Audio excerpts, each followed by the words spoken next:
This is a tutorial video on my approach to editing drums. We'll start by going through a couple of preferences and then we'll get right into the editing. So firstly, when you're editing drums, you're going to want to have a drum group created, and the way you're going to do that is by selecting each one of your drum tracks. So for me, that's all these red tracks here. So what I'm going to do is I'm going to click on the first track here, kick in. I'm going to hold shift.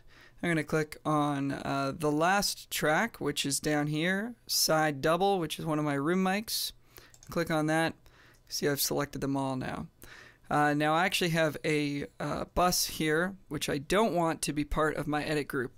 So to deselect that, I'm going to hold Control and click on it. And that's for Windows. If you're on Mac, I believe that would be the Apple key. So I've got all my tracks selected here, and I can select or deselect them by holding Control one at a time here, or select multiple by holding Shift. I'm going to create a group by going Ctrl+G, and we can see all the tracks currently about to be in our group. Give it a name. We'll call it drums, and we'll hit OK. Here it is over here. You want to make sure that it's highlighted. If these are all grayed out for some reason, you're going to want to go Ctrl, Shift, and G, and that will enable all your groups or disable all your groups. We can click around here and see that we're working with all of the drum tracks at the same time. A few preferences to look at. We want to make sure that this little AZ box here is highlighted. If it's not, click on it and it'll be highlighted. Sometimes you got to click twice. Next, we're going to set our default fades by going Setup, Preferences, Editing. The Editing tab here, we've got some settings here: fade in, fade out, crossfade. So for fade in and fade out, yours will normally look like this, a straight line, and I like to change that to S-curve. So I click on S-curve here, and then I'm able to click in this box here and actually change the slope of the fade. So somewhere about there seems good. And same for the fade out. I like to go to S-curve and set the fade slope. And the reason I like to use S-curve is because I find that it sounds more natural, as though the player actually used their hand to mute the instrument. For example, a guitar player would normally put their hand on the strings to stop the sound, and I find that if I'm doing an edit where I need to cut off a note, the S-curve gives me that more natural sound, whereas the straight line fade is very noticeable. For crossfade, I like to use equal power. Doesn't matter a whole lot. Yours is probably equal gain by default. I find equal power sounds a little bit smoother in most situations, so I'll use that as my default. Hit OK, hit OK again, and then we'll go up here to this bar right here. We want this to be selected. Not a huge deal if it's not, but I prefer to have that because it allows me to click in a region over here, and my track title will also be selected. So I won't have a track selected by accident that I'm not actually working on currently. You also want to have timeline and edit selection. This guy right here, you want to have this highlighted. Otherwise, it's just going to cause you a whole bunch of problems with your cursor. And tab to transient. Super important. What this allows us to do is use the tab key, and my cursor is going to jump straight to the next note of whatever track I'm on. So I hit tab and my cursor's jumped straight to the next note. Especially useful for drums, which is a very transient heavy instrument. So then I can just sort of tab through, and it's going to grab, because we're in a group, it's going to grab some other sounds from other mics. But if we just keep tabbing, we'll see now we land on this snare hit. If we keep tabbing, we land on this hi-hat hit, another hi-hat hit, another hi-hat hit, snare hit. So very, very, very useful for being able to just snap right to the note that you want to work on. We want to be in grid mode if our drummer recorded to a click, which mine did in this case. We want to be in grid mode, and we want to make sure that the tempo is set to the proper tempo. that the session was recorded to. So generally speaking, that's already going to be set. So you don't want to go changing that because that's going to affect the grid. But if you do need to change it for some reason, or if you changed it by accident, you need to change it back. That's this red diamond right here. I like to edit with my processing already on the track. So what I mean by that is I've gone through each of these tracks and just got sort of a baseline of what EQ I want. I've got some tape emulation here. I've got some EQ, some console emulation. These tracks are already going to my parallel buses, which are going to do a little bit of compression, and I've just sort of got a starting point for the processing I want. And the reason I do that is because once you start compressing sounds and boosting certain frequencies, you may hear certain things differently when you're doing your edits, so I like to have that processing already on. So my approach is usually to start with the playlist that I'm going to be using the most of. My drummer Rich, who is an excellent drummer, his name is Rich De Silva, and he told me after this session that playlist 8 was his favorite. So I'm going to go with that. Now, I don't want to do any editing right on playlist number 8. In case I need to go back to it and grab a piece of it in the future, I don't want to change anything that's on playlist 8. So instead, I'm going to make a duplicate playlist, and I'm going to do that by clicking this drop-down arrow over here on the right, duplicate, and we can see that's changed everything to playlist 9, but the information, this track here, is exactly the same, so I can switch between my playlists with this drop-down arrow here, and I can switch back to 8, and we can see nothing has changed. And what I want to do now is rename all these playlists, and I'm going to call them comp. Now, there is no way, as far as I know, to actually change all of these at once. That'd be really great if there was, and if somebody knows about that, please let me know. But I do know that if you hold Control and push either the left or right arrows, you can cycle through the names of the different tracks. So if I hold down Control and hit right arrow, it takes me to the next track, and you can see that it's changed the name of my kick-in track to kickin.comp. So the easiest way that I've found to do it is highlight this comp, copy it with Ctrl+C, and move it to and paste it to each track name. And we're done. Alright, so all these tracks are now called comp. So now if I need to switch through any of my playlists, I can use this drop down arrow here, and because my group is enabled, they will all switch together.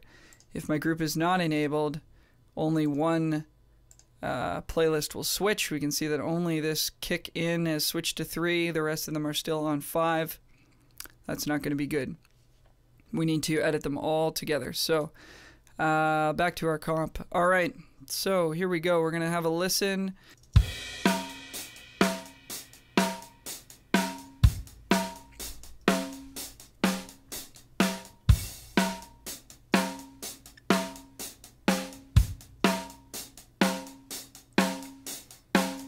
Alright, I actually like the way he played number 7 better just off the top here. And what I'm listening for is that open hi-hat right there on playlist 8. We didn't have that, and I like it. So I'm going to grab playlist 7 up until this first chorus here, and we're going to paste that into our comp. So I'm going to hit C, the letter C, and that's going to copy what I've highlighted here.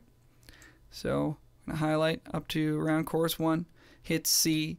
If I don't have this AZ button highlighted, then hitting C will do nothing. So we need to make sure that's highlighted. So we hit C, we switch back to our comp playlist, and we hit V to paste the information in there.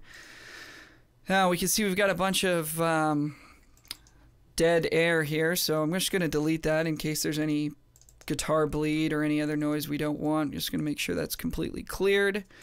And I'm zooming out, by the way. I'm zooming out with R and T. R and T will zoom out and in. And also we've got a bunch of dead noise here. He doesn't start playing until this kick drum. So I'm going to fade and trim this out. So I'm going to use tab to transient to get to this kick drum. There it is. And I'm going to use a awesome shortcut, which is the letter D, which creates a fade to the left. And we can see it's an S-curve fade as we had set in the preferences. And then all I need to do now is use the F6 tool to trim this down so it's nice and small. I like to look at this window up here. I have it set to minutes and seconds. And this number right here, I want this to be between 8 and 10 for a very tight fade in. So I'm just going to do that. And I'm in slip mode right now, so I'm able to move that in easily. If I was in grid mode, I would be locked to the grid, which is good in some cases, but not in this case. So I can either switch over to slip mode with F2, or I can hold Control, and it will let me move this within grid mode. So there we go. We got it to 8 right there. And let's move on. Here we go. Okay, so the next thing I'm noticing is that this portion of the beat here is just a little bit ahead of the grid here. We can see this snare, and this snare, and this kick are all just a little bit ahead. So what I can do is use a nudge just to move this entire section here behind a little bit, and that'll help get everything locked into the grid. So I've got a little nudge setting here, and you can set it to bars, beats, minutes, seconds, anything you want here. I use samples, and I use 10 samples. And so by using the question mark key, I can nudge this whole amount back a little bit. So that's going to do a large nudge. That question mark is going to do a large nudge. Here it is. Barely saw it at all, but if I zoom in, we'll see it more. So I'm just going to do a few of those, and now we can see that these are now closer to the grid, which is good. And so question mark does a large nudge to the right, the M key does a large nudge to the left, and the comma and period buttons in between do small nudges, which I almost never use, but sometimes I do. And there we go. So that's caused this snare to be a little bit behind. So we can grab just this snare by using our tab key, tab to transient, and our B key to create a break in the region, break, and a tab key again. That's just grabbing something down here. We don't want that. And there we go. We've gotten to the next hi-hat hit. So we're going to break there. We're going to double click on this snare hit here and hold Control and push number 0 on the number pad. And that's a great little command. It quantizes whatever you've selected. Quantize just means snaps to the grid. All right, so that's now moved in time, and we can listen to that. And we notice that we've got a little pop here because we've got some space between these two regions. We can't leave that like that, so we need to create crossfades. So normally you might just go into slip mode here, push your F7 tool, select that area, hit F, and make a crossfade. And that's a perfectly fine way to do it. But the way I like to do it, especially with editing drums, is I like to use this program called Beat Detective. So you open this up by pushing Control and number pad 8. And there's a bunch of stuff you can do in here with automatically editing your drums according to the tempo of your song, which I don't like to use. I prefer to use my ear. But I do really like this edit smoothing feature down here. So I set it to edit smoothing, and I set it to a 10 millisecond crossfade length. I believe it's 5 by default, so I like to set it to 10 to make sure that the fades are not too small. And the beauty of this is that it's going to fill in this area here as well as create a crossfade. And it's also going to create a crossfade for me in front of this break as well. So if I select the this area here, we'll get a crossfade in front of this break without going over top of the actual hit of the drum, which is nice. We maintain all that hit, and it'll also fill in this space and automatically crossfade here. So I just click smooth and we're done. And we can have a listen to that. And it's like we didn't do anything at all. So that's great. So we'll have a listen. This is all looking pretty good. It's all along the grid. It's all sounding really good.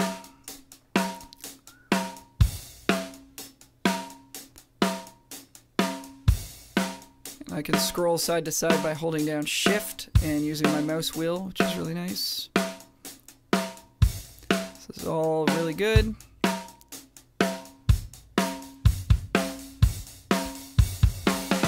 Alright, so now I've got to smooth over this area. So we're just going to find a good place to make that edit. It's a bit of trial and error.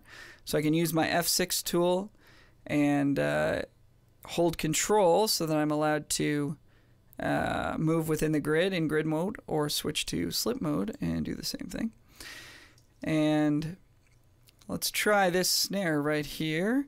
So I can tab to it, and now my cursor's right on it. And then I can use the shortcut A, which will trim whatever's on the left of where my cursor is. It'll trim that away. So I'll show that again. So if I hit A, all this area here of this clip is going to be deleted, and it's going to go right up to the front of this note. A, done. And well, then I can just select and hit smooth and make my fade super easy. It's always going to be the same size. Really, really handy. So let's have a listen to that. Sounds pretty good. I feel like this hi-hat is getting cut off though. So let me see. I'm going to undo. So move this forward and just see what he played over here. I see. So he actually played a hi-hat on this snare. So I want to maintain this snare, so I don't want to delete that snare. So I will try this crash here. So same thing, trim, tab to transient, A to trim everything to the left of my cursor, and hit play. Okay, that sounds like it's going to work a lot better. I need to make sure I make a fade, so I'm going to select this area here, hit smooth, super easy, super fast, and go back to grid mode here. Perfect. Alrighty. So again, we've got this sort of, it's looking like he's just a little bit ahead of the grid in general up until this hit here. So what I can do is, again, just use my tab key and tab, tab, tab until I hit this note. Put a break there with B and double click this region here to select it. And just use the nudge, question mark, to nudge it back. There we go. That looks like we're a little bit closer to the grid now. Let's hear what that sounds like. Alright, so now I need to make sure that this transient has not been cut off, which it has. So I'm going to pull this back, tab to transient, hit A to trim, select a little bit of this, hit smooth. Now it sounds normal again. Alright. Alright, because Rich is such a strong drummer, I was able to, do this edit by just nudging his performance back a little bit. And I would prefer to do that rather than to edit every single note, because that's going to disrupt his feel as a drummer, which I don't want to do. But sometimes you're dealing with a performance that needs to be edited a little bit more intensely. And in that case, I would just do something like this. I would just tab, break, If I want to grab this hi-hat, I would. I don't think I need to. Tab, break, tab, break, tab.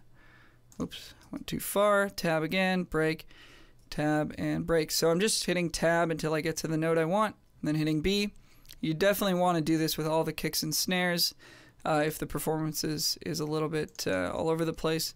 And then you just double-click, shift, double-click. That selects everything we've done, including everything following. So if you're doing this, you're probably going to be doing it to the whole track. Otherwise, I could, if the rest of the track was fine, I just need to do these 5 notes.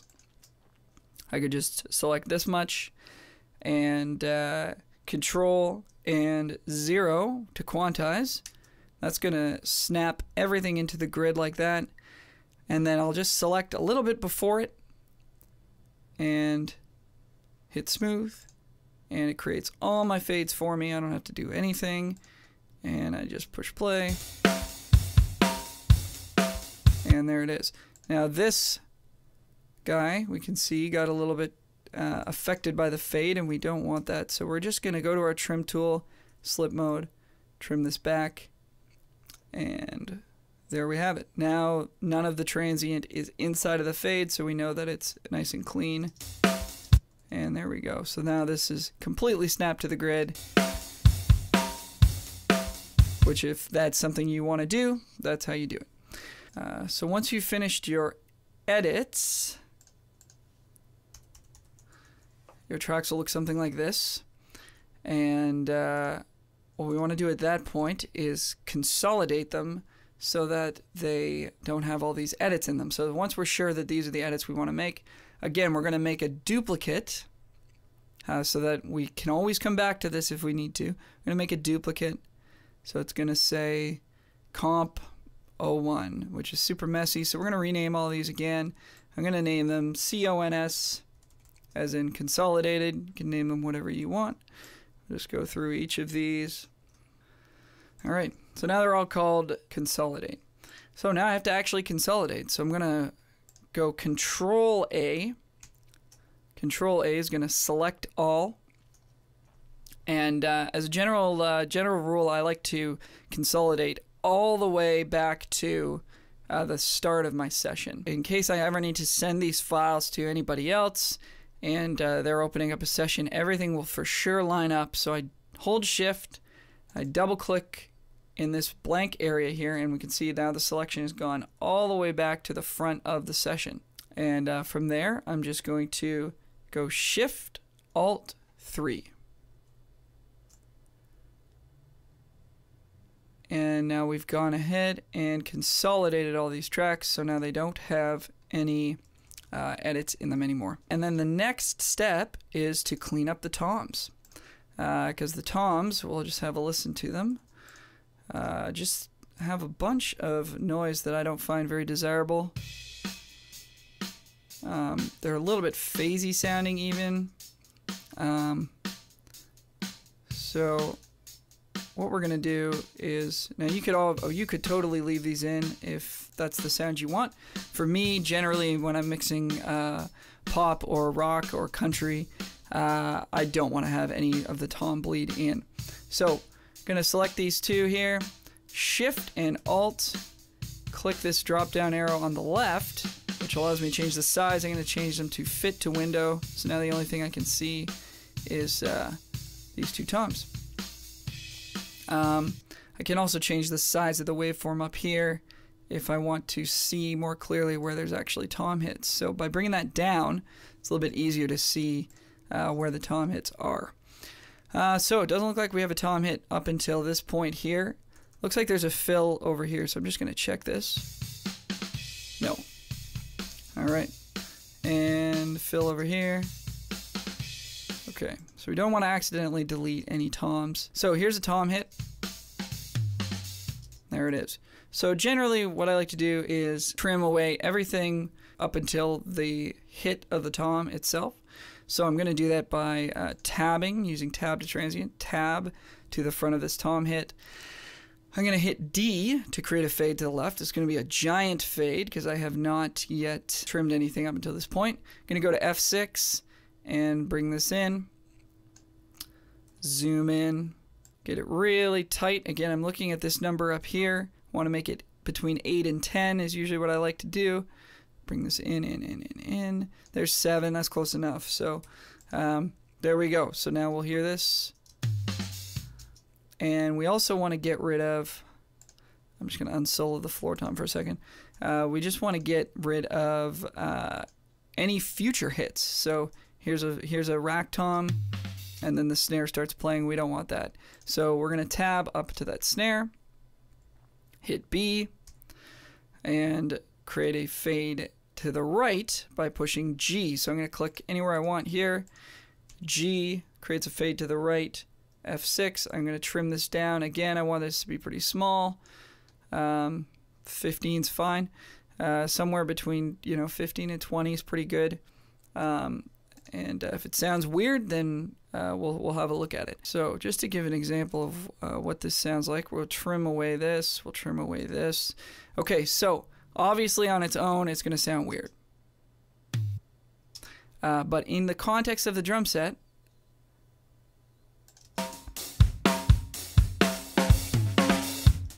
it's hardly noticeable at all. And the rest of the drum kit is going to sound a lot cleaner without the tom mics rumbling away through the whole performance. So there we go. And we'll continue on.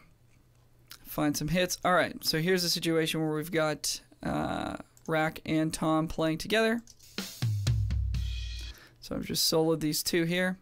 So we'll tab up to this, create a fade with D, zoom out, F6, pull this in, zoom in, get it really tight, looking for between 8 and 10 in that window up there. 11, close enough. All right. Now the floor tom doesn't start playing until this second tom hit, so we'll tab up to that, D to make a fade, F6, trim that in. Continue to trim that in until we get it nice and tight. There's 9, that's good. And all right, so we've got a second floor tom hit here where the rack tom is not playing.